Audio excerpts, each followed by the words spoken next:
Hi. ஒரு விஷயம் எங்கள் அப்பா சொல்லிக்கிட்டே இருப்பார்.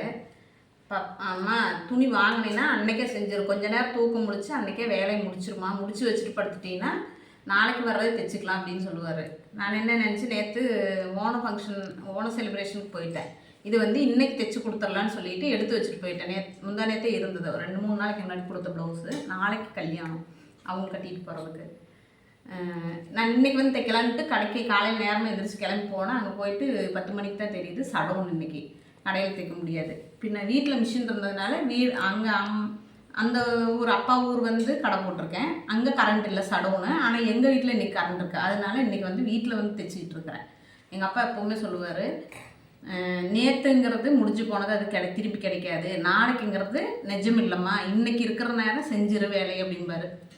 அதை நான் ஒவ்வொரு நாளும் அசால்ட்டாக விட்டுட்டே இருப்பேன். சரிங்கப்பான்னு சொல்லிவிட்டு இன்றைக்கி கரெக்டாக மாட்டிட்டு இது ஒரு ப்ளவுஸு, இன்னொரு ப்ளவுஸ் எங்கள் பாப்பா இது இன்னொரு ப்ளவுஸ் இருக்குது. 2 ப்ளவுஸ் இன்றைக்கி கொடுக்கணும். அது 2மே நாளைக்கு கல்யாணத்துக்கு சாயந்தரம் 6 மணிக்குள்ளே கொண்டு போய் கொடுக்கணும். இங்கேருந்து தைச்சிட்டு மறுபடியும் ஊருக்கு போகணும். ஊரில் கொண்டு போய் ஒரு 7 கிலோமீட்டர் வித்தியாசம் இருக்குது நான் கடைக்கும் இங்கேக்கும். இது முடிச்சுட்டு இது பட்டன் அடிக்கணும், எல்லாம் முடிச்சுட்டு. அதனால் அன்னாடு வேலையை அன்னாடு செஞ்சிடணும். அது மட்டும் நான் இந்த வாரத்தில் இன்றைக்கி கிடைச்ச ஒரு பாடம் எனக்கு. அது எங்கள் அப்பா சொல்லிகிட்டே இருப்பார்.